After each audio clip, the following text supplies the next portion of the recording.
লিল্লাহি রাব্বিল আলামিন।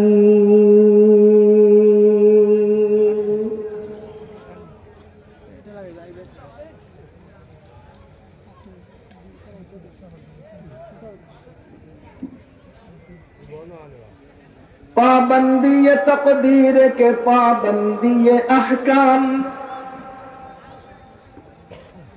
पाबंदी तकदीर के पाबंदी अहकाम, ये मसला मुश्किल नहीं ऐ मर्द खिदमत, एक आने में 100 बार बदल जाती है तकदीर, एक आने में 100 बार बदल जाती है तकदीर, है उसका मुक़ल्लिद अभी ना खुश भी खुरसन, तकदीर के पाबंद नबात तजात, मोमिन फकत अहकाम इलाही का है पाबंद, मोमिन फकत अहकाम इलाही का है पाबंद। 2 दिन ব্যাপী 31তম তফসিরুল কুরআন মহাসম্মেলন 2024 এর দ্বিতীয় দিনের আখেরি অধিবেশনের সম্মানিত সভাপতি সাহেব, মুআজ্জাজ উলামায়ে কিরাম, মুরব্বিয়ান আযম, যুবক ভাইরা ও বন্ধুরা, বিভিন্ন এলাকা থেকে আগত সম্মানিত মুসলমান ভাইরা, আল্লাহ রাব্বুল আলামিনের অশেষ মেহেরবানি যে আল্লাহ তাআলা মেহেরবানি করে আমাদেরকে দ্বীনের মহব্বত অন্তরে নিয়ে দ্বীনি মাহফিলে বসে কিছু দ্বীনি আলোচনা শোনার জন্য জমায়েত হওয়ার তৌফিক দিয়েছেন। শুকরিয়া আদায় করে জোরে সোরে বলবো আলহামদুলিল্লাহ। সম্মানিত উপস্থিতি, আমার আলোচনার বিষয় কর্তৃপক্ষের পক্ষ থেকেই নির্ধারণ করা আছে, আদর্শ সমাজ বিনির্মাণে ইসলামী শিক্ষার গুরুত্ব। আদর্শ সমাজ গড়ার ক্ষেত্রে ইসলামী শিক্ষা কি অবদান রাখে।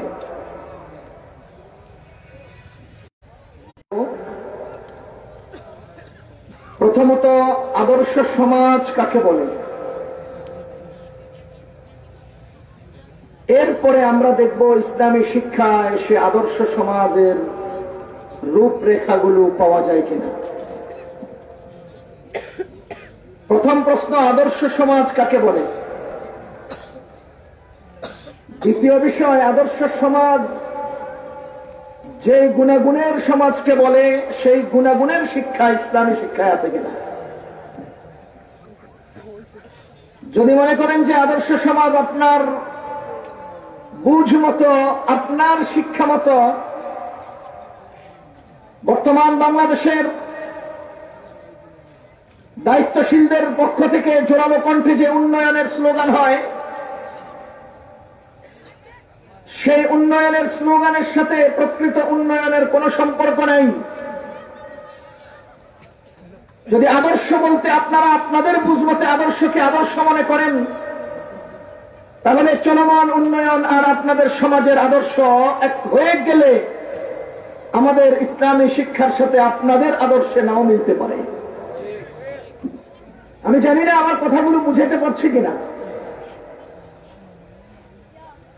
খুব সহজভাবে বললে বুঝবেন।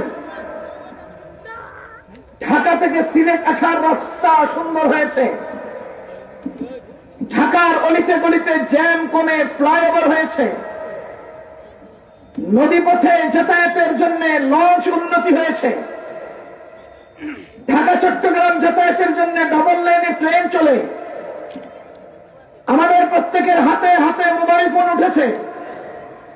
এইসব বিষয়গুলোকে যদি উন্নয়নের মূল মাপকাঠি মনে করেন, আপনি যেভাবে ভুল করেছেন ঠিক তেমনি ভাবে আপনি আদর্শ সমাজ বলতে যদি সমাজের বিভিন্ন বিষয়কে সামনে আনতে চান, আপনি ভুল করেছেন। একটি দেশের উন্নয়নের প্রধান বিষয় হল শিক্ষা দীক্ষার উন্নয়ন, একটি দেশের উন্নয়নের প্রধান বিষয় হল চিকিৎসার উন্নয়ন, একটি দেশের উন্নয়নের প্রধান বিষয় হল ওই দেশের নাগরিকদের স্বাধীনতার উন্নয়ন, সম্পূর্ণ নিরাপত্তার উন্নয়ন। দেশের নিরাপত্তার উন্নয়ন ব্যাহত হয়, দেশের শিক্ষার উন্নয়ন ব্যাহত হয়, দেশের খাদ্যদ্রব্যের উন্নয়ন ব্যাহত হয়, দেশের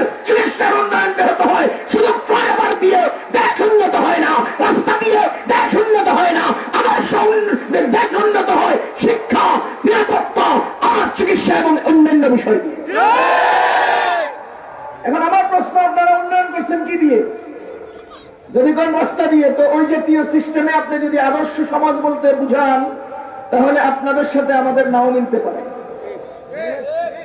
এখন প্রশ্ন হলো, আদর্শ বলতে আপনি কি বুঝান? আমার মনে আছে আজ থেকে প্রায় 10-11 বছর আগের কথা।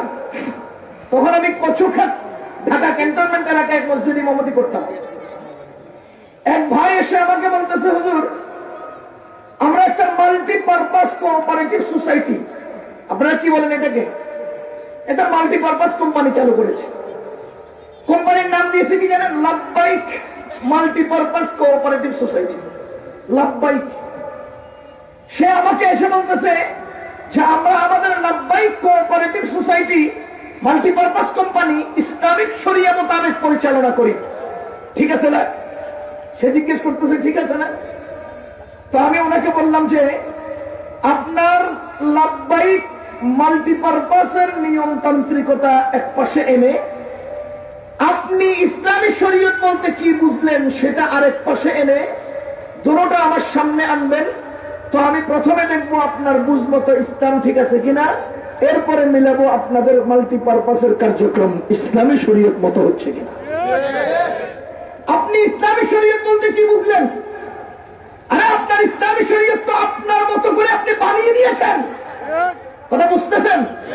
আপনি আপনার সোসাইটি পরিচালনার জন্য, আপনার মাল্টিপারপাস পরিচালনার জন্য সেই মাল্টিপারপাসের কার্যক্রমের আলোকে আপনি ইসলামকে বানিয়ে দিচ্ছেন। এখন আপনি কি সত্যিকার ইসলামকে ইসলাম হিসেবে ব্যবহার করছেন, না আপনার এটাতে কাস্টমার পাওয়ার জন্য ইসলামের আলোকে পরিচালিত দাবি করছেন? সেটা আমার দেখতে হবে। এটা দেখতে হবে যখন বললাম, তখন সে আমার থেকে পালাইছে, আর কখনো সামনে আসবে না। এখন প্রশ্ন হলো, আদর্শ সমাজ বিনির্মাণে ইসলামের শিক্ষার গুরুত্ব, আদর্শ সমাজ কাকে বলে? এরপরে ইসলামী শিক্ষায় সে গুণাগুণের আদর্শ পাওয়া যায় কিনা? আপনারা কি আমার কথা বুঝতেছেন? এবার আপনারা বলেন, আদর্শ সমাজ কাকে বলে? আদর্শ সমাজ কাকে বলে? আপনাদের স্কুল কলেজের বই পুস্তকে এখন আদর্শ সমাজ কাকে বলে এটা শিখায় না। আপনাদের স্কুল কলেজগুলোতে এখন একটা ছেলে একটা মেয়ের সাথে কিভাবে রাত্রি যাপন করবে, কিভাবে পার্কে যাবে, কিভাবে নাস্তারি করবে, এটা শিক্ষা দেওয়া হয়। আপনাদের আদর্শ সমাজ এখন শিখায় না। আপনাদের শিক্ষা ব্যবস্থা দুনিয়াবী শিক্ষা ব্যবস্থা। আরে আমি তো ইসলামী শিক্ষা সামনে আনতেছি। দুনিয়াবী শিক্ষা ব্যবস্থায় আজকে আদর্শ সমাজ বলতে কিছু শিখায় না। আজকে নষ্টমী শিক্ষা দেওয়া হয়। মানুষের উৎপত্তি বানর না মানুষ, এই বিষয়গুলো থেকে মানুষের মূল মন মানসিকতাকে ভিন্ন দিকে ডিভাইড করার চেষ্টা করা হয়। আজকে ইসলামী শিক্ষা বাদ দিয়ে, আদর্শ সমাজ বাদ দিয়ে হিন্দুয়ানি প্রথা শিক্ষা দেওয়া হয়। আপনার স্কুল কলেজ থেকে তো আদর্শ সমাজ শিখায় না। আদর্শ সমাজ কাকে বলে? উত্তর দেন, আদর্শ সমাজ কাকে বলে? এরপরে আমি বলবো, আপনি যে যে বিষয়গুলোকে আদর্শ সমাজ বলেছেন বা যে যে গুণাগুণকে আদর্শ সমাজের গুণ বলেছেন, দেখেন আমার কিতাবের এই পৃষ্ঠায় আদর্শ সমাজের এই লেখাপড়া আছে। দেখেন দ্বিতীয় পৃষ্ঠায় আপনার বর্ণিত আদর্শ সমাজ আমার কিতাবে আছে। দেখেন আপনার বর্ণিত আদর্শ সমাজের বিষয় আমার কিতাবের পৃষ্ঠায় পৃষ্ঠায় অলিতে গলিতে পাওয়া যায়। আগে বলেন, আদর্শ সমাজ কারে কয়? আদর্শ সমাজ কাকে বলে আগে সেটা ঠিক করেন। আপনার বুঝমতে ছেলে মেয়ে অবাধ চলবে, এটাই তো আদর্শ সমাজ। কারো প্রতি হিংসা থাকবে না, এটাই তো আদর্শ সমাজ। কারো প্রতি দূরত্ব থাকবে না, এটাই তো আদর্শ সমাজ। আরে 18 বছরের ছেলে আর 22 বছরের মেয়ে একসাথে চলবে, আদর্শ সমাজের একটা দাবি। আপনার বুঝমতে এই জাতীয় আদর্শ সমাজকে আমরা লাথি মারি নিয়া। আপনার আদর্শ সমাজের ব্যাখ্যা দেন আগে। আপনার আদর্শ সমাজের ব্যাখ্যা দেন। অসৎ লোকগুলো সমাজকে এমন ভাবে গ্রাস করেছে, সৎ লোকগুলোর ঘরের কোণে বসে কাঁদে। সেই অসৎ ব্যক্তির কাছে যদি আদর্শ সমাজের খবর নিতে যান, তো সেই অসৎ ব্যক্তি আপনাকে কি বলবে? আরে যার টাকা আছে সেটাই আদর্শ সমাজ। আরে নেতাগিরির নাম আদর্শ সমাজ নয়, বড়াগিরির নাম আদর্শ সমাজ নয়, চাঞ্চলির নাম আদর্শ সমাজ নয়। আদর্শ সমাজ ভিন্ন জিনিস, আপনার বর্ণনার সমাজ ভিন্ন জিনিস। বর্তমান প্রচলিত সমাজ আর আদর্শ সমাজ এক না। কথা বুঝতেছেন আপনারা? এখন আপনি যদি গঞ্জে ভাই, ও চোর, ও চোর, তুই যে চুরি করস এটা কি? হ্যাঁ, কবে এটা একটা গুণ। চোরা বেটার কাছে চুরি একটা গুণ। এবার যদি জিজ্ঞেস করেন, ইমাম সাহেব হুজুর চুরি কি, কি বলবে? দোষ কয় না, ইমাম সাহেবের কাছে চুরি কি? চোরাকাটার কাছে চুরি কি? আপনি কারে জিজ্ঞেস করবেন আদর্শ সমাজ কারে কয়? বলে সমাজের সৎ লোককে জিজ্ঞেস করবেন আদর্শ, সমাজের আদর্শ মানুষদেরকে জিজ্ঞেস করবেন আদর্শ সমাজ কাকে বলে, না অনাদর্শ মানুষদেরকে আদর্শের খবর নেবেন, না অসৎ লোকের কাছ থেকে আদর্শ সততার খবর নেবেন, না নাফরমানদের কাছ থেকে আপনি ইত্তেবায়ের খবর নেবেন, তার কাছ থেকে কি খবর নেবেন বলেন? আজকের সমাজে আদর্শ বলতে কাকে বলে একটু বুঝাই দেন আমাকে, এরপরে আমি আপনাকে দেখাবো যে ইসলামী শিক্ষা আদর্শের কোন কোন পড়াতে আছে। এখন আমি আমার বুঝ মতে আদর্শ সমাজ বলতে যা বুঝি, এটা যদি না বলি তো আমার তো পরে শিক্ষাটাকে সামনে মিলানো যাচ্ছে না, কথা বল। এবার বলেন আমি আমার বুঝ মতে আদর্শ সমাজ বলতে যা বুঝি এটা কি বলবো? হতে পারে পূর্ণ আদর্শের, পূর্ণ সমাজের আদর্শ সিস্টেম আমি, হতে পারে আপনাদের পুরো সমাজের সুন্দর একটা রূপরেখা আমি তুলে আনতে পারবো না, কিন্তু আদর্শ সমাজের কিছু কিছু গুণাগুণ তো আমি বলতে পারবো, আর সেই গুণাগুণগুলো আমাদের কিতাবে কোরআনে আছে, সেই দৃষ্টিকোণ থেকে আমি বলছি। আদর্শ সমাজ, প্রথম কথা হল সমাজের প্রত্যেকজন সদস্য সমান অধিকারের ভাগী হবে। সমাজের প্রত্যেক সদস্য জীবন চলার পথে পূর্ণ স্বাধীনতা পাবে। সমাজের প্রত্যেকজন সদস্য একজন অন্যজনের প্রতি প্রতিহিংসা রাখবে না, আন্তরিক হবে। কথা বলেন, সমাজের প্রত্যেকজন সদস্য একে অন্যের কল্যাণকামী হবে। কথা কন। আদর্শ সমাজ বলতে যে সমাজের সকল সদস্যরা একে অন্যের কল্যাণকামী হয়। আদর্শ সমাজ ওই সমাজকে বলে যে সমাজের প্রতিজন সদস্য একজন অন্যজনকে সামনে অগ্রসর করে তার সুবিধাটাকে গুরুত্ব দেয়। আদর্শ সমাজ তো ওই সমাজকে বলে যে সমাজে একে অন্যের প্রতি হিংসা আর ন্যায় রাখতে পারে না। আদর্শ সমাজ তো ওই সমাজকে বলে যে সমাজের প্রত্যেকজন সদস্য সমানভাবে সামাজিক ফায়দা গ্রহণ করবে, সামাজিক সমস্ত জরুরিয়াতগুলোকে সমান তালে ভাগী হবে। সমাজের আদর্শ সমাজ তো ওই সমাজকে বলে যে সমাজের প্রত্যেকজন সদস্য তার রাষ্ট্রীয় এবং সামাজিক সেবাগুলোকে সমান তালে গ্রহণ করার যোগ্যতা অধিকার রাখবে। অমিয়া আদর্শ সমাজ তো তাকে বলে যেখানে নেতারা সামনে লাইনে যাবে না, নেতাও লাইনে আসবে, সাধারণরা লাইনে আসবে। সমাজের আদর্শ সমাজ তো ওই সমাজকে বলে যেখানে সমান তালে সবাই সমান সমান ভাগ পাবে, যেখানে প্রতিহিংসা থাকবে না, যেখানে চুরি থাকবে না, ডাকাতি থাকবে না, জুলুম থাকবে না, অত্যাচার থাকবে না, বড়দের কর্তৃক ছোটদের উপর বাড়াবাড়ি আর জুলুম থাকবে না। আদর্শ সমাজ কাকে বলে? একজন স্কুলের হেডমাস্টারকে জিজ্ঞেস করেন আদর্শ সমাজ কাকে বলে, তিনি আদর্শ সমাজের যে ব্যাখ্যা দিবে, সমাজের একজন চাঁদাবাজ সে ব্যাখ্যা দিবে না। একজন ইমাম সাহেবকে জিজ্ঞেস করবেন আদর্শ সমাজ কাকে বলে, তো দেখবেন ইমাম সাহেব যে ব্যাখ্যা দিবে ওই ব্যাখ্যা একজন চোর কখনোই দিবে না। কথা কি বুঝতেছেন আপনারা? এবার বলেন আদর্শ সমাজ কাকে বলে? আমি গনে গনে কয়েকটা গুণাগুণের কথা বলছি। এক নাম্বার, আদর্শ সমাজ ওই সমাজকে বলে যে সমাজের সকল সদস্যগণ সামাজিক সুবিধা সমানভাবে ভোগ করতে পারে। কথা বুঝতেছেন? আপনারা, আমি আশা করছি যে আমার এই আদর্শ সমাজের বিশ্লেষণটা হয় কিছুটা মিলবে, আপনাদের মনে আরো অনেকগুলো গুণাগুণ থাকতে পারে যেটা থেকে যাবে। আদর্শ সমাজ ওই সমাজকে বলে যেই সমাজে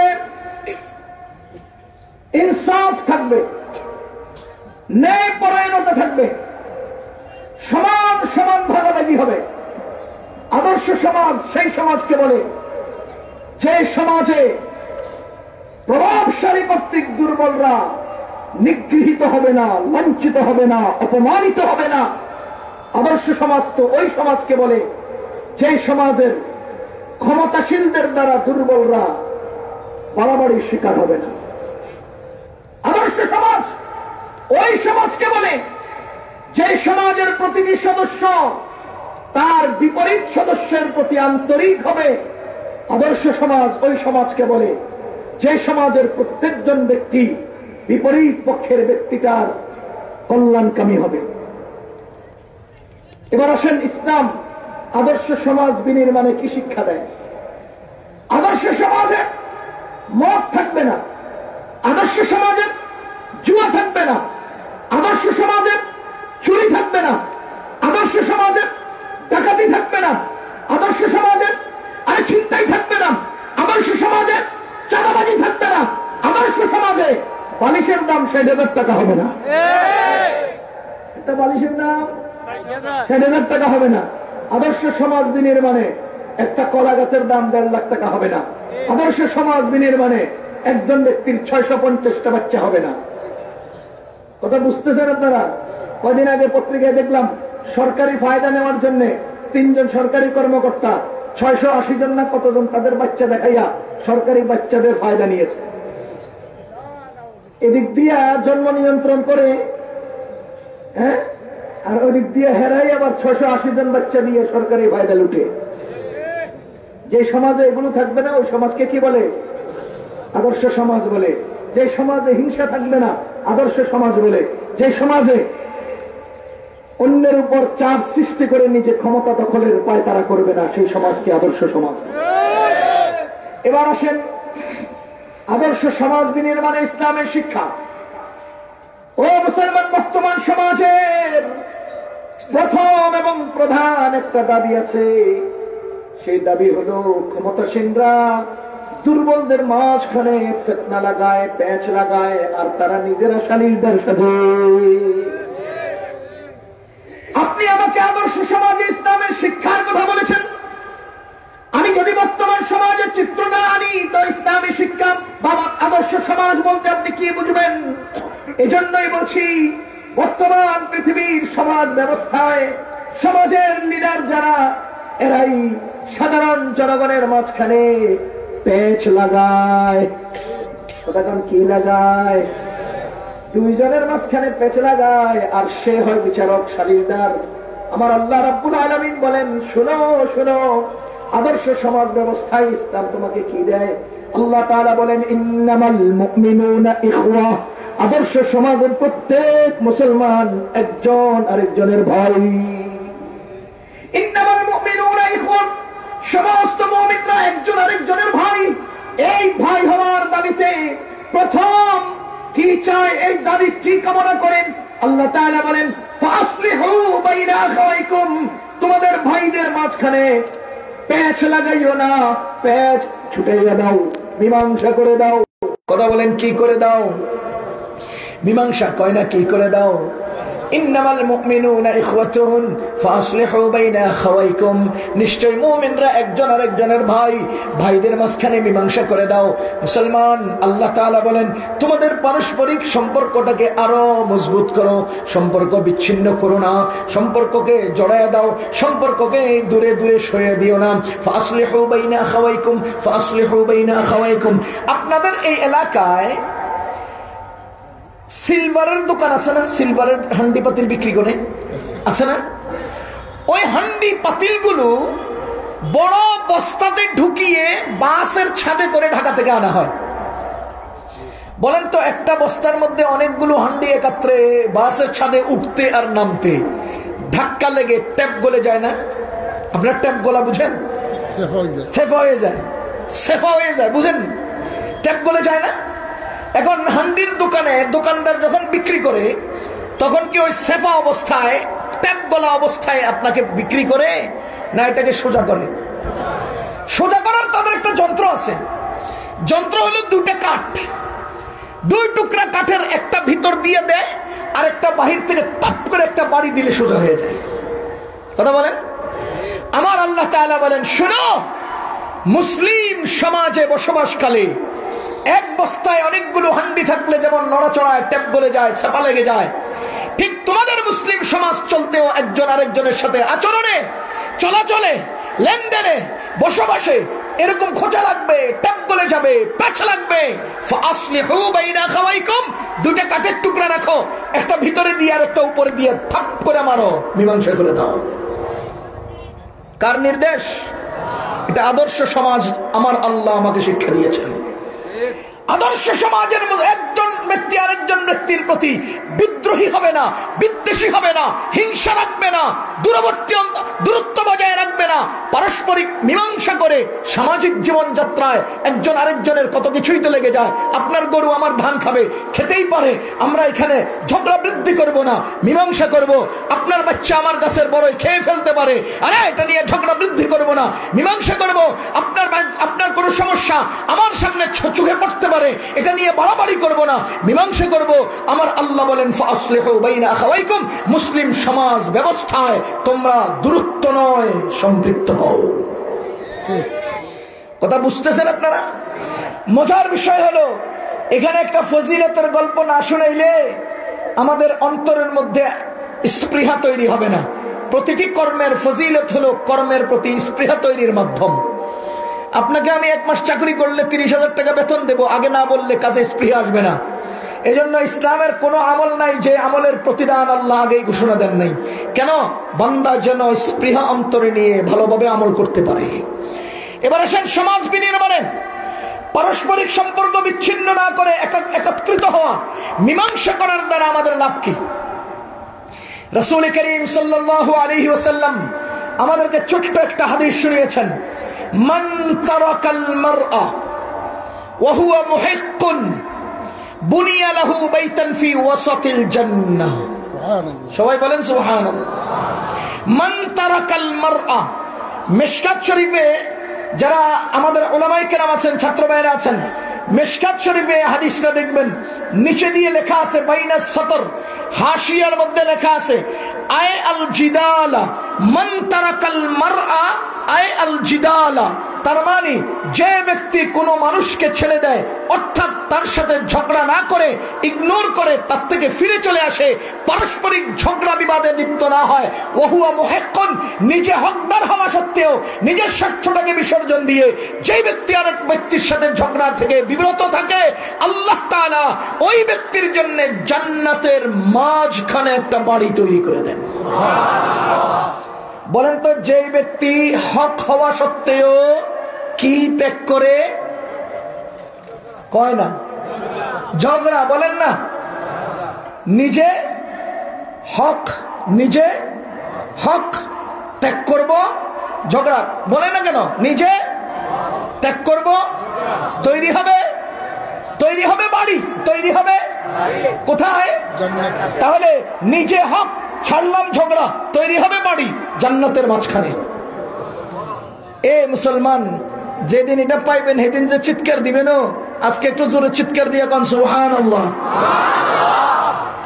আমি যদি আপনাদেরকে বলি, যে ব্যক্তি নিজে হক হওয়া সত্ত্বেও আরেকজনের সাথে ঝগড়া ছেড়ে দেয়, ওই ব্যক্তিকে আমেরিকার ভিসা দিয়ে দেওয়া হবে, কি করবেন? কয়দিন যাবত ঝগড়া করবেন না? কয় না, জীবনেও ঝগড়া করতাম না। কোন আমেরিকার বিষয় আবার ঝগড়া কিসের? 40 লাখ টাকা দিয়ে আমেরিকা যাওয়া লাগে, ঝগড়া করলাম না, নিজে হক হওয়া সত্ত্বেও করলাম না, ছেড়ে দিলাম আমেরিকার বিষয়ের জন্য। আমেরিকার বিষয় নয়, সারা দুনিয়ার সর্বশ্রেষ্ঠ, আরে শ্রেষ্ঠ দুনিয়ার সাথে তো কোনো কল্পনাই করা যায় না। মালা আইনুন রাআত ওয়ালা উযুনুন সামিআত ওয়ালা খাতারা আলা কলবি বাশার।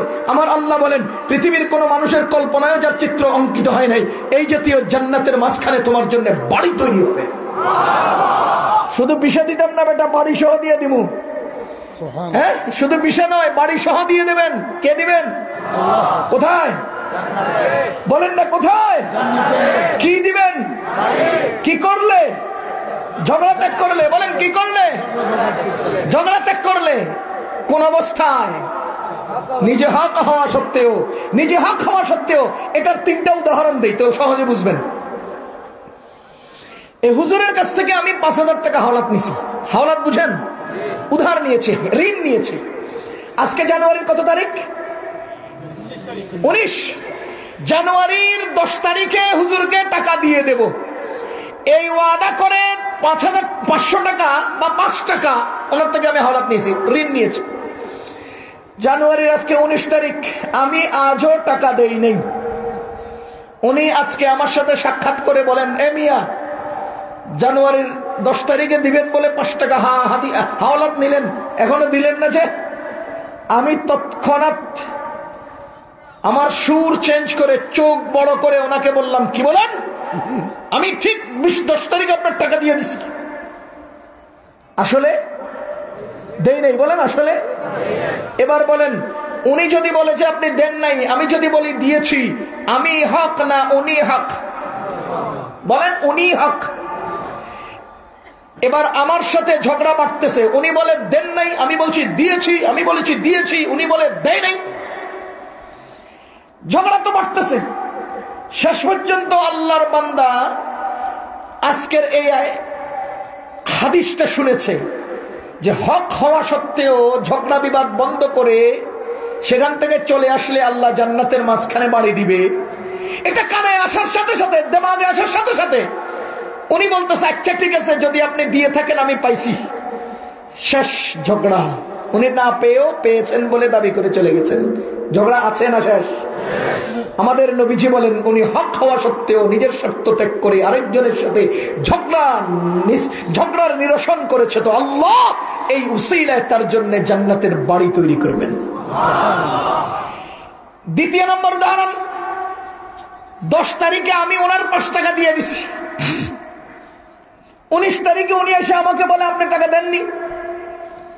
আমি বললাম দিয়েছি, উনি বলে দেননি। আসলে আমি দিয়েছি। এবার বলেন হককে? আমি। বলেন হককে? আমি না হককে? তিনি। উনি বলেন আমি দেই নাই, আমি বলেছি আমি দিয়েছি, অথচ আমি দিয়েছি। এবার বলেন দুইজন আপন দাবিতে অটুট থাকলে ঝগড়া শেষ হবে না চলবে? আমি সাথে সাথে পকেটে হাত দিয়ে আবার 5 টাকা বের করে ওনাকে দিয়ে বললাম, আচ্ছা যদি না দিয়ে থাকে এই নেন আপনার টাকা, আপনি নিয়ে যান। আমার দিমাগে এসেছে নবীজি বলেছেন নিজে হক হওয়া সত্ত্বেও হক ত্যাগ করে যে ঝগড়া বিবাদ নিরসন করে আল্লাহ তার জন্য জান্নাতের মাঝখানে বাড়ি তৈরি করবেন। আমি আমার পকেটের টাকা একবার দিয়েছিলাম 10 তারিখে, উনি ভুল দাবি করার কারণে আরেকবার দিয়েছি 19 তারিখে। আমি আজকে যে দিলাম, আমি ওনাকে দ্বিতীয়বার টাকা দিয়ে হক হওয়া সত্ত্বেও আমি ঝগড়ার যে নিরসন করলাম, নবীজি বলেন এই ওসিলায় আল্লাহ আমার জন্য জান্নাতের মাঝখানে বাড়ি তৈরি করবেন। 3 নম্বর উদাহরণ, উনি 10 তারিখে টাকা পেয়েছেন অথবা পান নাই। আমি 10 তারিখে টাকা দিয়েছি অথবা দেই নাই। বলেন উনি ওনার দাবিতে অটুট আর আমি আমার দাবিতে অটুট থাকলে ঝগড়া শেষ হবে না চলবে? এবার ঝগড়া বাড়তেছে। ঝগড়া বাড়তে বাড়তে 5 টাকার জন্য উনি আমার লগে পাওয়ার লয়, আমিও কি কম নাকি? আমিও আরেক পাওয়ার দেই। এরপরে উনি ওনার ভাগিনার নেতার দিকে যায়, আমি আমার ভাইস্তা নেতার দিকে যাই। উনি ওনার নানার নেতার দিকে যায়, আমি আমার দাদা নেতার দিকে যাই। এই নেতায় নেতায় ঝগড়া করতে করতে উনি শেখ মুজিবে চলে যায়, আমি জিয়াউর রহমানে যাই। হাসে? সমাজে হয় না? এই পাওয়ার হয় না? সমাজে এইগুলো নিয়ে ঝগড়া চলতেছে। দুইজনে তো পাওয়ার দিয়ে চলতে চলতে দেখাই দিমু, কইরালামু, দেখি তুই কি করস, এইভাবে চলতেছে ঝগড়া। এমন টাইমে ওই হুজুর আসছে, আয়সা আমাদেরকে জিজ্ঞেস করে, মিয়া তোমরা দুইজন কি নিয়ে ঝগড়া করতেছ?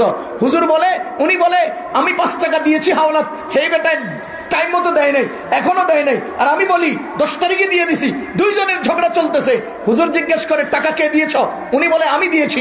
তিনি বলেন আরে মিয়া 5 টাকাই তো, ধরো টাকা নিয়ে যাও, ঝগড়া করো না। তিনি তার পক্ষ থেকে 5 টাকা তাকে ফেরত দিয়ে আমাদের দুজনের মাঝখানে যে ঝগড়ার নিরসন করেছে, নবীজি বলেন ওই তৃতীয় ব্যক্তির জন্য আল্লাহ জান্নাতের মাঝখানে বাড়ি দান করবেন। এবার আপনি বলেন আপনার চলার পথে রিক্সাওয়ালার সাথে 5 টাকা নিয়ে ঝগড়া হতে দেখেন কিনা? আরে সিএনজি ড্রাইভারের সাথে 5 টাকা নিয়ে ঝগড়া হতে দেখেন কিনা? বাসের হেল্পারের সাথে 2 টাকা নিয়ে ঝগড়া হতে দেখেন কিনা?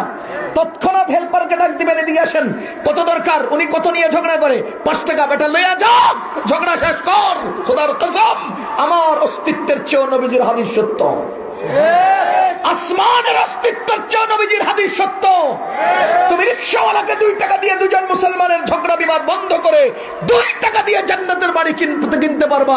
খোদার কসম, 1500 বছর আগের নবীজি বলেছেন 1500 বছর পরেও আমরা জান্নাতে বাড়ি কেনার 2 টাকা আমরা খরচ করতে পারি। কেন আমরা বাসের ড্রাইভারের সাথে 2 টাকা নিয়ে ঝগড়া করি? কেন আমরা সমাজের দোকানদারের সাথে 2 টাকা নিয়ে ঝগড়া করি? কেন আমরা রিকশাওয়ালার সাথে 2 টাকা নিয়ে ঝগড়া করি?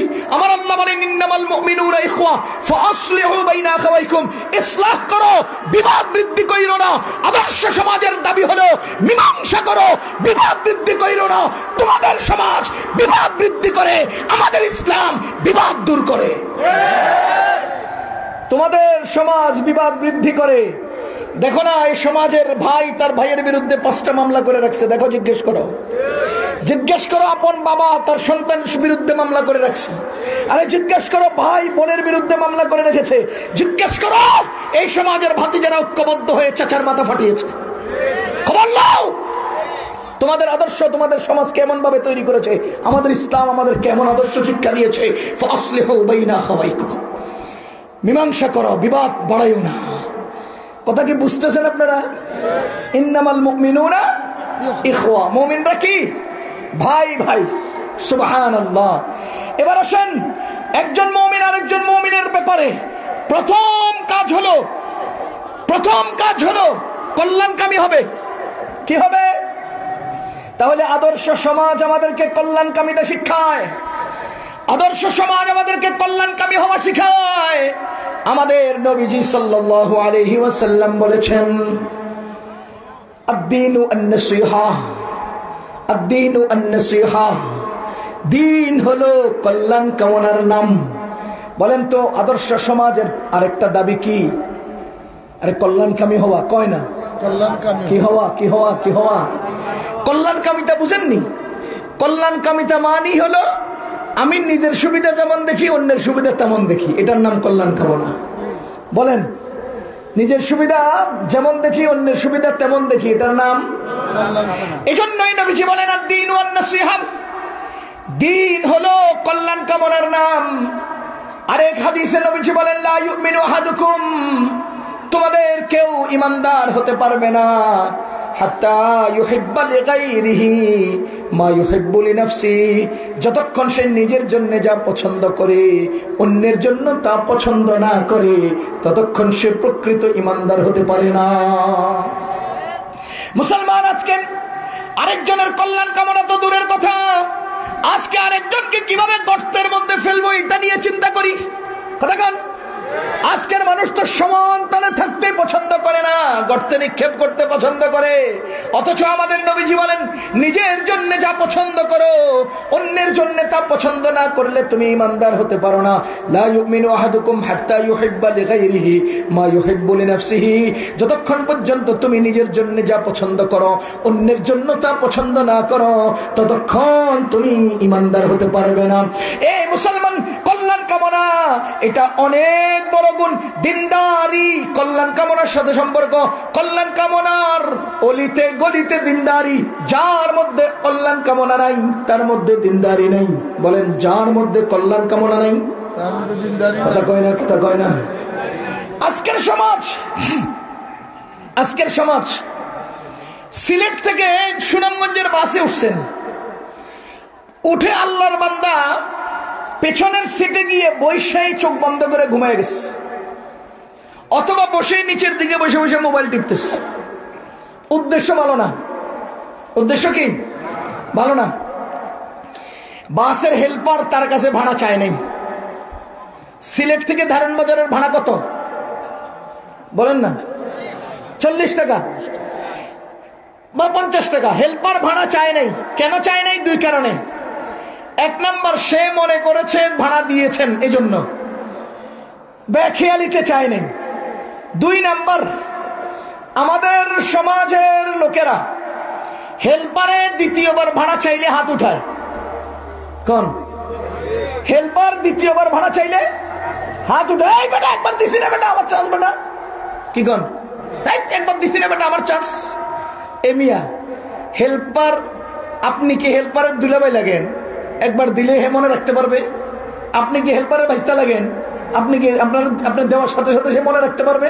শত শত মানুষ উঠে নামে, কার থেকে সে ভাড়া নিছে, কার থেকে নেয় নাই, তার তো জানার কথা না। আপনার কাছে একবার জায়গায় দ্বিতীয়বার চাইতেই পারে, কিন্তু আমাদের আচরণ কঠিন, এই জন্য হেল্পার দ্বিতীয়বার চায় না। আর আপনি বসে এমন ভাবে ঘুমের ভান দিচ্ছেন, এমন ভাবে মোবাইল টিপতেছেন, বেটায় মনে করছে আপনি একবার বুঝি ভাড়া দিয়ে লাইছেন, এই জন্য হ্যাঁ আর চায় না। কথা বুঝতেছেন? দারুণ বাজারে এসে বেচারা নেমে গেল, মনে মনে তৃপ্তির ঢেকুর দেয়, হেল্পারের টাকা চায় নাই, আমিও টাকা দেই নাই। ও মুসলমান, আপনি সিলেট থেকে গাড়িতে উঠে দারুণ বাজারে আসছেন, 40 টাকা ভাড়া। আপনি এমন ভান করেছেন কেন, কেমন জানি আপনি একবার দিয়েছেন, হেল্পার আপনার কাছে ভাড়া চায় নাই। আল্লাহর কসম, আপনি 40 টাকা বাঁচাইয়া দারুণ বাজারে নেমে গেছেন, কিন্তু বাসের মধ্যে আপনার দিনদারি রেখে গেছেন। কথা বুঝতেছেন নি আপনারা?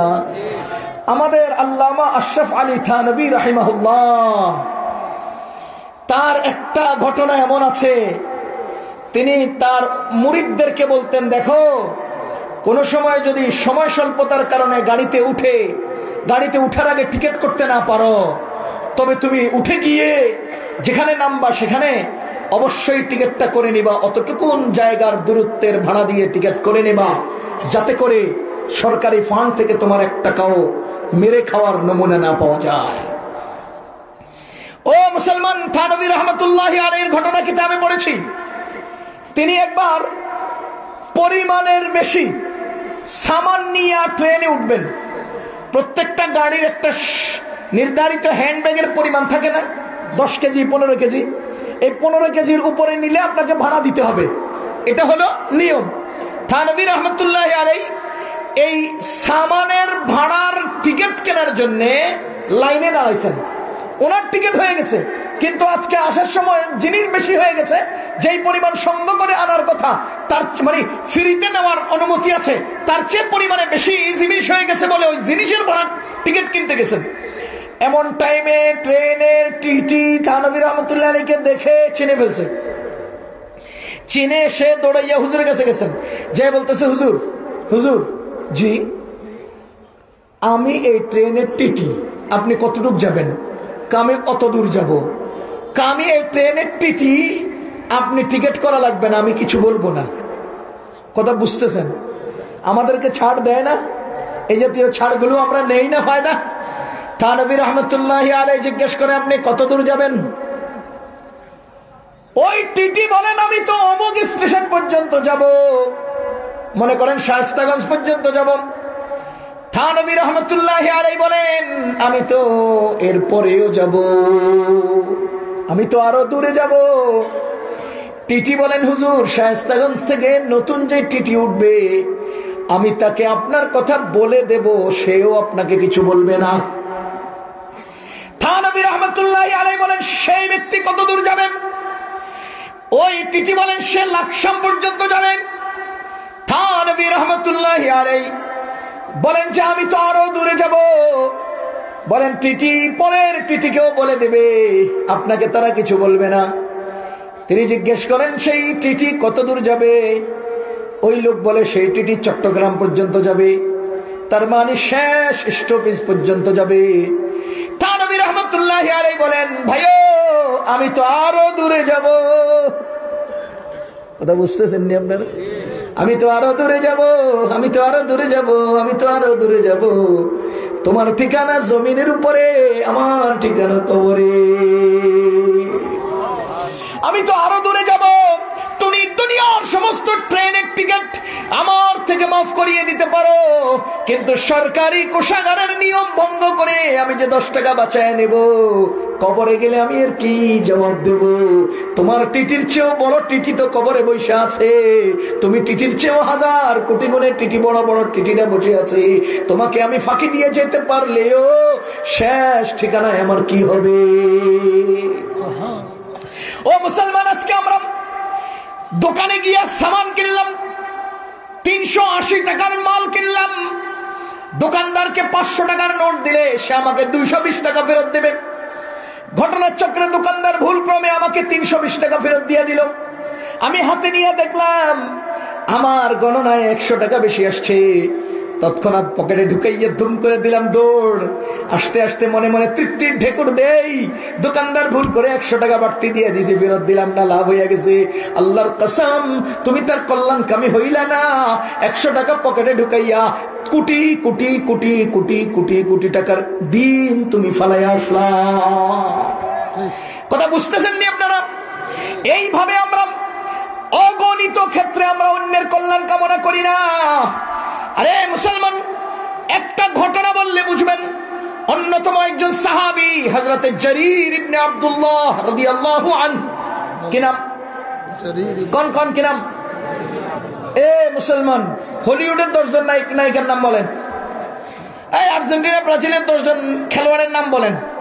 আমাদের যুবকরা আর্জেন্টিনার খেলোয়াড়ের নাম পারবে, সাহাবীর নাম পারবে না। নির্লজ্জ মুসলমান, বেহায়া মুসলমান, যে সাহাবীগণের রক্তের উপর দিয়ে গরুর গোশত হালাল হয়ে আমাদের কাছে আসছে, সেই সাহাবাই কেরামের নাম জানোস না? তুই গরুর গোশত খাস কোন আকলে? বেহায়া। সাহাবাই কেরামের নাম জানে না মুসলমান। কথা কন। জারীর ইবনে আব্দুল্লাহ নাম বলেন। হযরত জারীর ইবনে আব্দুল্লাহ রাদিয়াল্লাহু আনহু, তিনি তার খাদেমকে বাজারে পাঠালেন। তার বাড়ি থেকে খুব নিকটবর্তী বাজার, সেই বাজারে ঘোড়া উট বিক্রি হয়। তিনি খাদেমকে বললেন, তুমি একটা ঘোড়া কিনে নিয়ে আসবা, সেটা বাড়িতে আসার পরে আমি নিজে টাকা পরিশোধ করব। খাদেম গেলেন ঘোড়া কিনতে। একজন গ্রাম্য বিক্রেতা গ্রাম থেকে ঘোড়া নিয়ে আসছে। তাকে জিজ্ঞেস করছেন, তোমার ঘোড়াটার দাম কত? সব শেষ করার পরে ওই খাদেম এবং বিক্রেতা দুজনের মধ্যে কথার কথা অনুমান 400 টাকায় দাম দর হয়েছে। কত টাকা? এটা একটা পরিমাণ, আনুমানিক পরিমাণ। 400 টাকায় এই ঘোড়ার দাম দস্তুর ঠিক হলো। খাদেম বিক্রেতা সহকারে জারীর ইবনে আব্দুল্লাহর বাড়িতে আসলেন। আসার পরে জারীর ইবনে আব্দুল্লাহ জিজ্ঞেস করেন, কত দাম? ওই দুইজনেই বললেন, হুজুর 400 টাকা দাম। জারীর ইবনে আব্দুল্লাহ একবার ঘোড়ার দিকে তাকালেন, আরেকবার বিক্রেতার দিকে তাকালেন। সুবহানাল্লাহ। একবার ঘোড়ার দিকে তাকালেন, আবার বিক্রেতার দিকে তাকালেন। তাকাইয়া হযরত জারীর ইবনে আব্দুল্লাহ জিজ্ঞেস করেন, ও বিক্রেতা ভাই, তোমার ঘোড়াটা তুমি কত টাকা বিক্রি করেছো? বলে যে 400 টাকা। তিনি বলেন, যদি আমি এটার মূল্য 500 টাকা দেই, তোমার কোনো আপত্তি আছে? কেমন লাগে আপনার কাছে? আরে কথা কয় না, কেমন লাগে? 102 টাকা যদি মূল্য আসে, 105 টাকা কে কে দিয়ে আসেন? কয় না? 108 টাকার সামান কিনছি, 110 টাকা দোকানদারকে দিয়ে আসছি, এমন ইতিহাস কারো আছে? কত দেই? 100 টাকা দিয়ে কত মিয়া 8 টাকা নেওয়া লাগে নাকি? ঠিক কিনা? চাপাচাপি করলেও অন্তত আর 5 টাকা, অন্তত 3 টাকা হইলেও রেখে আসি। আরে পৃথিবীর ইতিহাসে কাস্টমার বেশি দেয়, এটা কি আছে নাকি? কিন্তু এই কাস্টমার জারীর ইবনে আব্দুল্লাহ 400 টাকার মাল 500 টাকা দিবেন। ওই বিক্রেতা গ্রাম্য মানুষ খুশিতে বাদবাদ।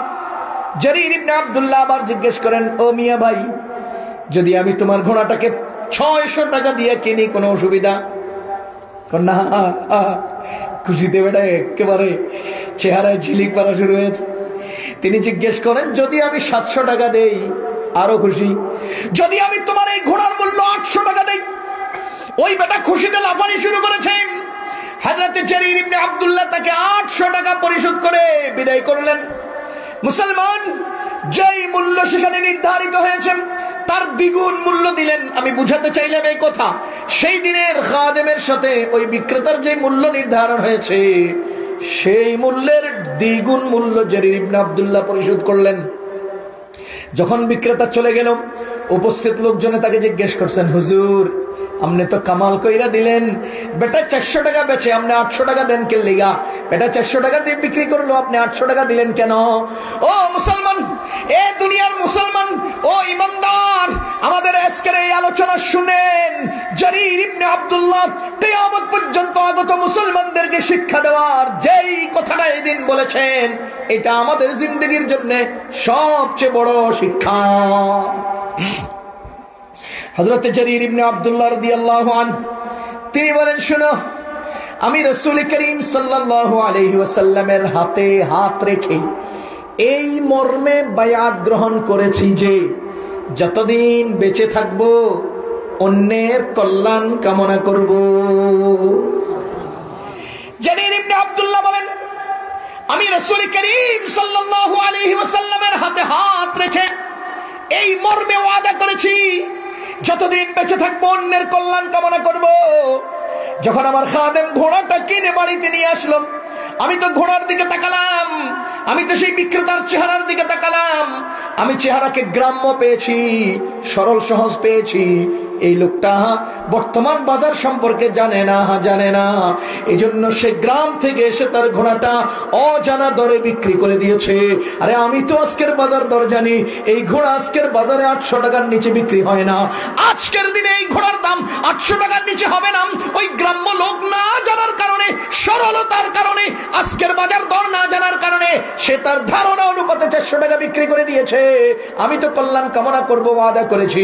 এই যে বাজারে এটার দাম 800 টাকা, ওই ব্যক্তির প্রতি কল্যাণ যদি আমি কামনা না করি তবে তো আমি আমার রাসূলের সাথে ওয়াদা ভঙ্গকারী হয়ে যাব। কিয়ামতের ময়দানে যদি আমার রাসূল আমার জিজ্ঞেস করে, মিয়া তুমি তো আমার উপরে আমার হাতে হাত রেখেছিলে অন্যের কল্যাণ কামনা করবা বলে, একজন সাধারণ সরল মানুষ পাইয়া তুমি তার সাথে কল্যাণ কামনা করলা না, আমার সাথে ওয়াদা ভঙ্গ করলা কেন?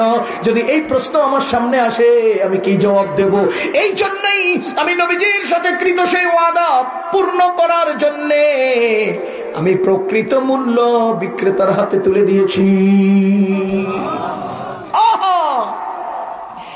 হুজুর হলেন দোকানদার, মাফ করে দিন উদাহরণ দিচ্ছি, হুজুর হলেন দোকানদার।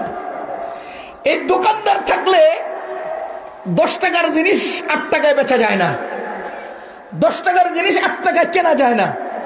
তো ঘটনার চক্রে হুজুরে পিচ্ছি একটা কর্মচারী রাখছে, ওই কর্মচারীর ফুসলাইয়া আবার 8 টাকায় কিনে যায়। বুঝতেছেন না? আসল দোকানদার থাকলে 10 টাকার মাল 8 টাকায় কেনা যায় না, আর কর্মচারী পোলাটা থাকলে 10 টাকার মাল 8 টাকায় কেনা যায়। এই জন্য আমরা কাস্টমাররা কি করি জানেন? কখন হুজুর দোকানে আছে খালি এটা খুঁজি, এই বেটা নামাজে গেছে, টুস করে আইসা 10 টাকারটা 8 টাকা দিয়ে কিনে লেগে যায়। বুঝে নেই? এই হুজুরে বাথরুমে গেছে, এই ফাঁকে আইসা খালি পোলাটা কখন আছে দোকানে এটা খুঁজি। কেন কেন রে ভাই? ওই যে ওরে ঠুকানো যায়, মালিকরে ঠুকানো যায় না। এটা কল্যাণ কামনা নয়, এটা আপনার ধোঁকা। মুসলমান আদর্শ সমাজ ব্যবস্থায় একজন আরেকজনের কল্যাণকামী হবেন, একজন আরেকজনের কল্যাণকামী হবে, তাহলে ব্যবসায়ীরা হবে সহনশীল। 30 টাকার পেঁয়াজ 300 টাকা হবে না।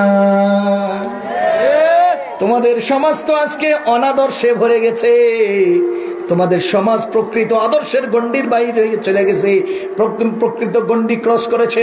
এই জন্যই ব্যবসায়ীরা সিন্ডিকেট করে 30 টাকার পেঁয়াজ আজকে 300 টাকায় খাওয়ায়। খোদার কসম, যদি একে অন্যের প্রতি কল্যাণকামী হতো তাহলে 30 টাকার পেঁয়াজ 300 টাকা হতো না। কথা বুঝতেছেন নি আপনারা? ও মুসলমান আল্লাহর বান্দাগণ, একজন মুসলমান আরেকজন মুসলমানের ভাই। মুসলিম সমাজ ব্যবস্থায় আদর্শ সমাজ, এক মুসলমান আর এক মুসলমানের ভাই। নবীজি বলেন, আল মুসলিম আখুল মুসলিম, মুসলমান মুসলমানের ভাই। আরে মুসলমান যদি একজন মুসলমান আর একজন মুসলমানের ভাই হয়, দ্বিতীয় নম্বর দাবি হলো এই মুসলমান একজন আরেকজনের প্রতি আন্তরিক হবে, আন্তরিক হবে, আন্তরিক হবে। আন্তরিকতার দাবিতে কেউ কাউকে কষ্ট দিবে না, কেউ কাউকে কি করবে না, শুধু চিন্তা করবে। একটা জিনিস চিন্তা করেন, আমি যার সাথে আচরণ করছি সেই জায়গায় আমি থাকলে সে আমার সাথে আচরণ করলে আমার কেমন লাগতো, এই কথাটা চিন্তা করলে কেউ আর কষ্ট দিত না। এই পরিপ্রেক্ষিতে নবীজি বলেন, আল মুসলিমু মান সালিমাল মুসলিমুনা মিন লিসানিহি ওয়া ইয়াদিহি। বলেন আল মুসলিমু, বলেন মান সালিমাল মুসলিমুনা মিন লিসানিহি ওয়া ইয়াদিহি। যে ব্যক্তির হাত এবং মুখ থেকে অপর মুসলমান নিরাপদ থাকে, যে ব্যক্তির মুখ এবং হাত থেকে অপর মুসলমান নিরাপদ থাকে, ওই ব্যক্তি প্রকৃত মুসলমান। নবীজি খালি মুখের আর হাতের নাম নিছেন, কোন নবীজি শুধু কিসের কিসের নাম নিছেন? মুখের আর হাতের, মুখ এবং হাতের নাম নিয়েছেন। কেন কেন? কয় মুখ দিয়ে শুরু হয়, হাত দিয়ে শেষ হয়। কোন মুখ দিয়ে শুরু হয়, হাত দিয়ে শেষ হয়, মাঝখানে মাথাও ব্যবহার হয়, পাও ব্যবহার হয়, টেলিফোনও হয়। কথা কন? মুখ দিয়ে শুরু হয়, এরপরে মামু কয়াসস রে, এরপরে হাত, এরপরে পা, আরো কত কিছু।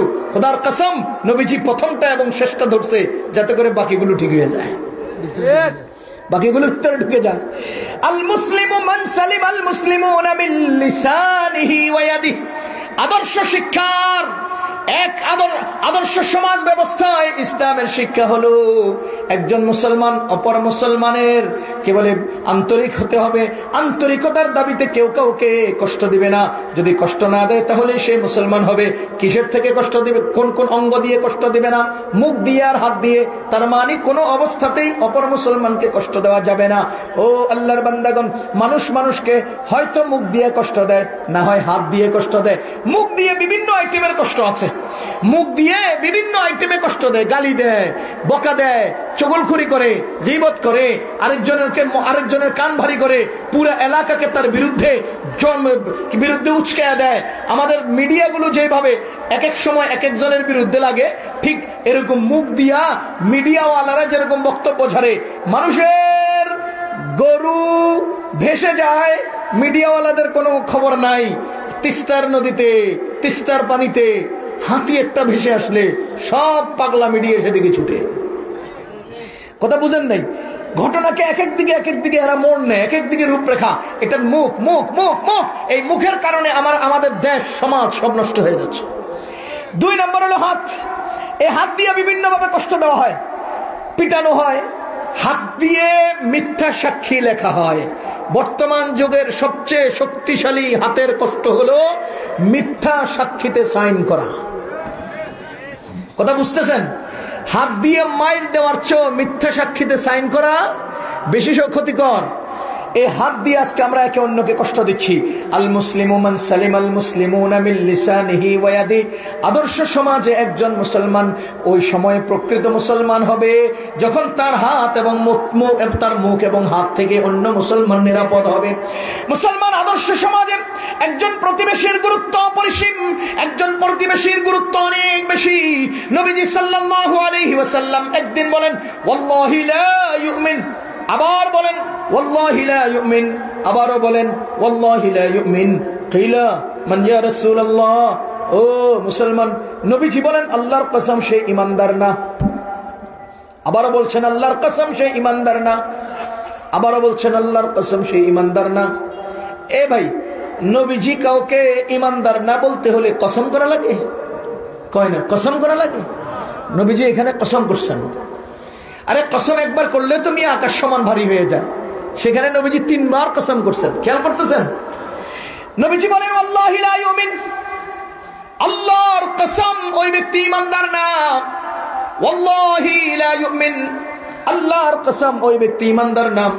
নবীজি আবারও বলেন আল্লাহর কসম ওই ব্যক্তি ঈমানদার না।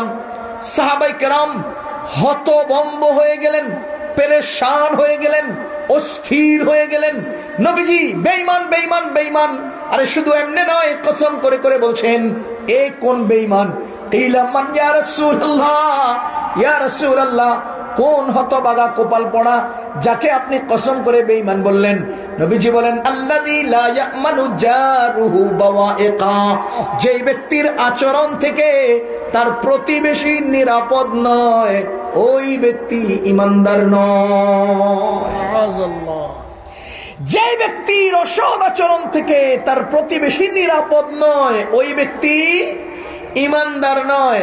মুহাদ্দিসিনে কেরাম এই হাদিসের তাহাতে আমাদেরকে সতর্ক করতে করতে এতটুকুনো বলেছে, বড় লোকরা শোনো, বাজার থেকে কমলা কিনে তোমার বাচ্চাকে দিয়ে রাস্তায় বাইরে যেতে দিবা না।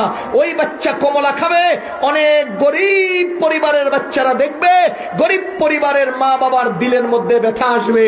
এই জন্য তুমি এতটুকুন কষ্ট তোমার প্রতিবেশীকে দিবা না। কথা বুঝতেছেন না আপনারা? এতটুকুন কষ্ট প্রতিবেশীকে দিবা না, কারণ তোমার টাকা আছে, সন্তানকে কমলা খাওয়াচ্ছ, ওই কমলার চামড়া তোমার জানালা দিয়ে ফেলে দিয়েছ, পার্শ্ববর্তী লোকগুলো কমলার চামড়া দেখে মনে মনে কয়, আরে টাকা থাকলে তো আমি আমার পোলাটিরে খাওয়াইতাম, ওরা খাওয়ায়। এই কষ্টটাও যেন কোনো মানুষের অন্তরে না লাগে, সেই ব্যাপারেও সতর্ক থাকবা। অথচ আমরা আমাদের প্রতিবেশীকে একদম মানকি চিপায় আটকাইয়া জীবনের জন্য খবর করে ফেলি। কথা বুঝতেছেন? নরম নরম দুই একটা উদাহরণ দিই, নরম নরম। 1 নম্বর, 3 তলা বাড়িওয়ালা, 4 তলা বাড়িওয়ালা, তার পাকঘরের মধ্যে মুরগি, আইসটা, মাছের পাখ, এগুলো পরিষ্কার করিয়া সুন্দর মতো পলিথিনের মধ্যে ঢুকাইয়া জানালা দিয়ে টপ করে নিচে ফেলাই দিছে, কই পড়ছে খবর নাই, আরেকজনের গুড়ির উপরে, কাপড়ের উপরে। এরকম হয় কিনা? তাহলে আপনি কোটিপতি হইলেন, কিন্তু নবীজির বক্তব্য মতে আপনি এই আচরণ করার কারণে ঈমান হারাইলেন। আমাদের অনেক বড় লোক আছেন যারা 3 তলা, 4 তলায়, 5 তলায় থাকেন। আপনারা সকাল 9টা বাজে ঘুম থেকে উঠেন, এরপরে ব্রাশ করেন বড় লোকের বাচ্চা, এরপরে জানালা দিয়ে ফুট করে বাইরে ছাইরা দেন, কার কান্দে পড়ে খবর রাখেন না। আপনার কারণে আপনার প্রতিবেশী নিরাপদ না, আপনি ঈমানদার না। করেন কিনা এই আচরণগুলো?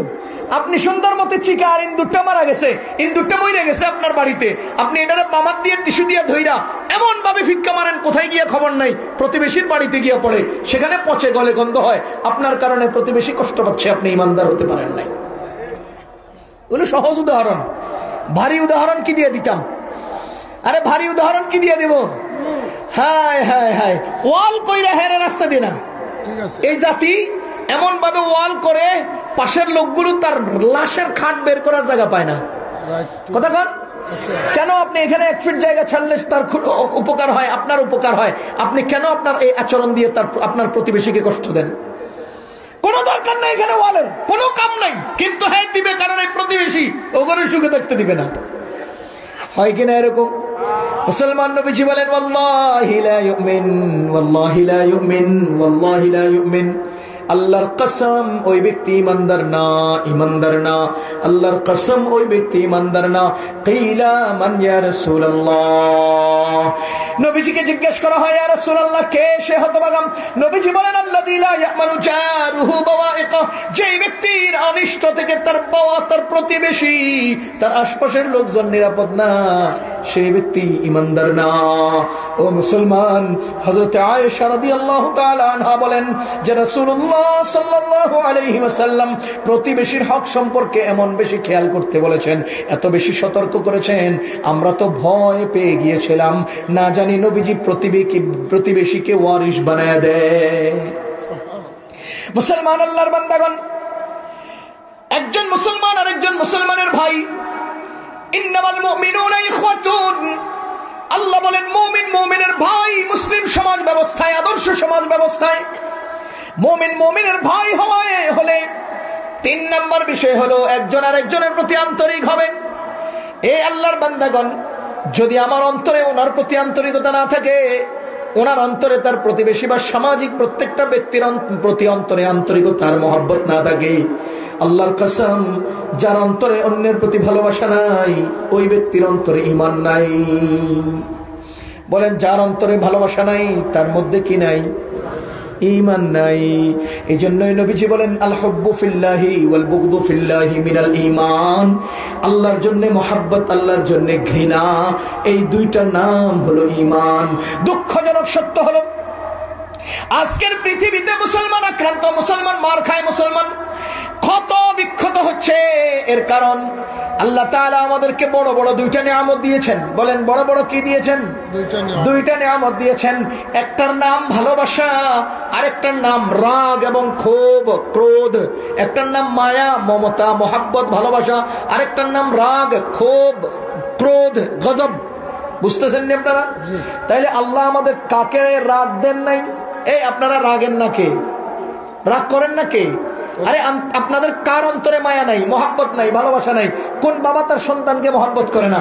কোন বাবা তার সন্তানকে ভালোবাসে না? কোন ব্যক্তি অন্যের প্রতি রাগ করে না? ও মুসলমান, আল্লাহ আমাদের প্রত্যেককে রাগ এবং ভালোবাসা 2টা জিনিস দিয়েছে। খোদার কসম, যতদিন পর্যন্ত মুসলমানরা তাদের এই 2 জিনিসকে আপন পাত্রে প্রয়োগ করবে, ততদিন মুসলমান মাথা উঁচু করবে। যখন মুসলমান এই 2 জিনিসকে অপাত্রে প্রয়োগ করবে, তখনই মুসলমান মার খাবে, মার খাবে। ঠিক কথা বুঝতেছেন নি আপনারা? আরেকটু সহজ করে বুঝায় দেই, তাহলে সহজে বুঝবেন। মুহাম্মাদুর রাসূলুল্লাহ ওয়াল্লাযীনা মাআহু আশিদ্দাউ আলাল কুফফার রুহামাউ বাইনাহুম। এই মুসলমান সূরা ফাতহের মধ্যে আল্লাহ তাআলা আয়াত নাযিল করে দুনিয়াকে বুঝায় দিবেন, শুনো, মুহাম্মদ এবং তার সঙ্গী সাহাবীগণ আশিদ্দাউ আলাল কুফফার, তারা কাফেরদের প্রতি ছিল ইস্পাত কঠিন, আর রুহামাউ বাইনাহুম, নিজেদের মধ্যে ছিলেন আন্তরিক এবং ভালোবাসার বন্ধনে আবদ্ধ। কাফেরদের প্রতি ছিলেন কঠিন, নিজেদের মধ্যে ছিলেন মোলায়েম নরম এবং নিজেদের মধ্যে ছিলেন আন্তরিক। কথা বুঝতেছেন নি আপনারা? তার মানে হলো মুহাম্মাদুর রাসূলুল্লাহ এবং সাহাবায়ে কেরাম এনারা রাগ রাগের জায়গায় প্রয়োগ করেছেন, মহব্বত মহব্বতের জায়গায় প্রয়োগ করেছেন। আশিদ্দাউ আলাল কুফফারি রুহামাউ বাইনাহুম, নিজেদের মধ্যে ছিলেন আন্তরিক, কাফেরদের বেলায় ছিলেন কঠিন। কিন্তু আজকে আমরা কাফেরদের বেলায় বন্ধু, নিজেদের বেলায় শত্রু। কথা কি? কাফেরদের বেলায় বন্ধু, টনে টনে হাজার টনে ইলিশ মাছ পাঠাইলেও 10 কেজি পেঁয়াজ দেয় না, হেদের লগে বন্ধু। কথা কয় না? লাতাজিদান্না শাদ্দান্নাসি আদাওয়াতাল লিল্লাযীনা আমানুল ইয়াহুদা ওয়াল্লাযীনা আশরাকু। আমার আল্লাহ বলেন, ঈমানদারদের প্রধান শত্রু হলো ইহুদি, 2 নম্বর শত্রু হলো মুশরিক হিন্দু। এরপরে ঈমানদারদের প্রতি সামান্য কিছু আন্তরিকতা রাখে খ্রিস্টানরা। ওয়ালা তাজিদান্না আকরাবাহুম মাওয়াদ্দাতাল লিল্লাযীনা ক্বালু ইন্না নাসারা। আর নাসারারা মুসলমানদের প্রতি কিছুটা আন্তরিকতা দেখায়। ইহুদিরা কঠিন শত্রুতা রাখে, 2 নম্বরে হিন্দুরা কঠিন শত্রুতা রাখে। কোরআনের অকাট্য আয়াত, খোদার কসম করে বলছি মুসলমান, তোমরা তোমাদের সিংহাসনটা দিয়া দিলেও, তোমরা 1000 কোটি টন ইলিশ মাছ খাওয়াইলেও, তোমরা তোমাদের গ্যাসগুলো লাইনে লাইনে পাঠাইয়া দিলেও, তারা এক মুহূর্তের জন্য তোমাদেরকে বন্ধু মনে করবে না। আল্লাহ বলেন তারা তোমাদের শত্রু, তোমাদের প্রতি শত্রুতা রাখবে, আর তুমি ভাবো তাদেরকে বন্ধু। অসম্ভব। এ মুসলমান, মুহাম্মাদুর রাসূলুল্লাহ ওয়াল্লাযীনা মাআহু আশিদ্দাউ আলাল কুফফার রুহামাউ বাইনাহুম, আরে কাফেরদের প্রতি হবে কঠিন, নিজেদের মধ্যে থাকবে আন্তরিক। তাহলেই তো তার রাগটা জায়গা মতো প্রয়োগ হয়েছে, ভালোবাসাটাও জায়গা মতো প্রয়োগ হয়েছে। আজকে আমরা আমাদের ভালোবাসা স্কুলের ওয়ালের পিছনে পাঠিয়ে দিছি, আর রাগ ক্রোধ সব ভাইয়ের বাসায় ঢুকিয়ে দিছি। বুঝেননি কিছু? আল্লাহ, আন্তরিক হতে হবে মুসলমান, একে অন্যের প্রতি কি হতে হবে? আন্তরিক। এই আন্তরিকতা অন্তরে না থাকলে ঈমান থাকবে না। এজন্যই নবীজি আরেক হাদিসে বলেন, লা তাদখুলুল জান্নাতা হাত্তা তুমিনু, ততক্ষণ পর্যন্ত তোমরা জান্নাতে যেতে পারবে না যতক্ষণ তোমরা ঈমানদার না হবে। আচ্ছা বলেন তো, ঈমানদার না হয়ে জান্নাতে যেতে পারবে? সবাই এক বাক্যে বলেন, ঈমান নাই যার, বলেন জান্নাত নাই তার। ঈমান নাই যার, জান্নাত নাই। লা তাদখুলুল জান্নাতা হাত্তা তুমিনু, যতক্ষণ ঈমানদার না হবে ততক্ষণ জান্নাতে যেতে পারবে না। এরপরে নবীজি বলেন, ওয়ালা তুমিনু হাত্তা তাহাব্বু, ততক্ষণ তোমরা ঈমানদার হবে না যতক্ষণ তোমরা একে অন্যের প্রতি মুহাব্বত রাখবে না। কথা বুঝতেছেন নি আপনারা? যতক্ষণ একজন আরেকজনের প্রতি আন্তরিক না হবে ততক্ষণ পর্যন্ত তোমরা ঈমানদার হতে পারবে না। অন্তরে আন্তরিকতা রাখতে হবে, অন্তরে ভালোবাসার বন্ধন রাখতে হবে, অন্তরে সৌহার্দ্য এবং ভ্রাতৃত্ব রাখতে হবে, তাহলেই তুমি ঈমানদার হবে। ঈমানদার যদি হও তাহলেই তুমি জান্নাতে যাবে। আজকের ওয়াজ হইনা জান্নাতে যাওয়া যাবে না, 5 ওয়াক্ত নামাজ পড়লেই জান্নাতে যাওয়া যাবে না, আরে বড় বড় মারহাবার স্লোগান দিয়ে দান সদকা করলেই জান্নাতে যাওয়া যাবে না। ঈমান পূর্ণ হলেই জান্নাতে যাবে। নবীজি বলেন, ওয়ালা তুমিনু হাত্তা তাহাবু, আন্তরিকতা না হলে তুমি ঈমানদার হবে না। আওয়ালা আদুল্লুকুম, এরপরে নবীজি বলেন, আওয়ালা আদুল্লুকুম আলা শাইইন ইযা ফাআলতুমুহু তাহাবাবতুম, আমি কি তোমাদেরকে এমন কৌশল কৌশল শিখিয়ে দেব, যেই কৌশল অবলম্বন করলে তোমরা ইমানদার, তোমাদের মধ্যে আন্তরিকতা তৈরি হবে, যে কৌশল অবলম্বন করলে তোমাদের অন্তরের মধ্যে ভালোবাসা তৈরি হবে। আওয়ালা আদুল্লুকুম, আমি কি কৌশল শিখাবো? ও মিয়া, মাঝে মধ্যে আমরা রেডিওতে লাভ গুরুর গল্প শুনতাম। কি গুরু কয় না, লাভ গুরু। হ্যাঁ বলে লাভ গুরু, খোদার কসম পৃথিবীর একমাত্র সর্বশ্রেষ্ঠ লাভ গুরু মুহাম্মদুর রাসূলুল্লাহ সাল্লাল্লাহু আলাইহি। তিনি যে লাভ শিখিয়েছেন, তিনি যে ভালোবাসার পদ্ধতি শিখিয়েছেন, তিনি যে আন্তরিকতা সৃষ্টির অন্যতম উপায় শিখিয়েছেন, আর কেউ শিখাইতে পারেন নাই, পারবেও না। তোমাদের লাভ গুরু তো নষ্ট, তোমাদের লাভ গুরু তো পচা, তোমাদের লাভ গুরু তো লুচ্চা। আমাদের নবীজি সাল্লাল্লাহু আলাইহি ওয়াসাল্লাম যে মহব্বত আর ভালোবাসা শিখাইছেন, এর চেয়ে উন্নত আর কোন ভালোবাসার পদ্ধতি হতে পারে না। আওয়ালা আদুল্লুকুম আলা শাইইন ইদা ফাআলতুমুহু তাহাব্বাতুম, আমি কি তোমাদের কেমন কৌশল শিখাবো, যে কৌশল অবলম্বন করলে তোমাদের অন্তরে মহব্বত তৈরি হবে। নবীজি যখন জিজ্ঞেস করলেন, সাহাবায়ে কেরাম বলেন, বলুন ইয়া রাসূলুল্লাহ। আমাদের নবীজি বলেন, আফশুস সালাম বাইনাকুম, বেশি বেশি সালাম দাও, আন্তরিকতা তৈরি হবে। এ মিয়া, কেউ যে লড়াচড়া করলেন না, ঘটনা কি? কি করলে আন্তরিকতা তৈরি হবে? কোন না, আন্তরিকতার দরকার নাই, সালাম দিতে রাজি না। আজকের সমাজে সালামের আমল নাই। কোন আজকের সমাজে সালামের আমল? আদর্শ সমাজ বিনির্মাণে ইসলামের শিক্ষা প্রত্যেক সমাজ সদস্যের অন্তরে থাকতে, মুখে থাকতে হবে সালাম। আদর্শ সমাজ বিনির্মাণে ইসলামের শিক্ষা প্রত্যেক সমাজ সদস্যের মুখে থাকতে হবে সালাম। যে ব্যক্তির মুখে সালাম নাই, সেই ব্যক্তির দিলে আন্তরিকতা নাই, মায়া নাই, মহব্বত নাই, ভালোবাসা নাই। আর যে ব্যক্তির দিলে ভালোবাসা নাই, সেই ব্যক্তির কাছে ঈমান নাই। বলেন, যে ব্যক্তির দিলে ভালোবাসা নাই, তার কাছে কি নাই? তাহলে মুখে সালাম তো অন্তরে মায়া। বলেন, মুখে সালাম থাকবে যার, অন্তরে ভালোবাসা আছে তার। মুখে সালাম আছে যার, অন্তরে ভালোবাসা আছে তার। অন্তরে ভালোবাসা আছে যার, ঈমান তার সাথে আছে, ঈমান আছে তার, ঈমান আছে, সে জান্নাতি। কথা বুঝতেছেন না আপনারা? তাহলে মুখে কি থাকতে হবে? সালাম। সালাম বলেন, মুখে কি থাকতে হবে? ও মুসলমান, মুখে যদি সালাম থাকে, অন্তরে ভালোবাসা থাকবে, মায়া থাকবে, মহব্বত থাকবে। মুখে যদি সালাম থাকে,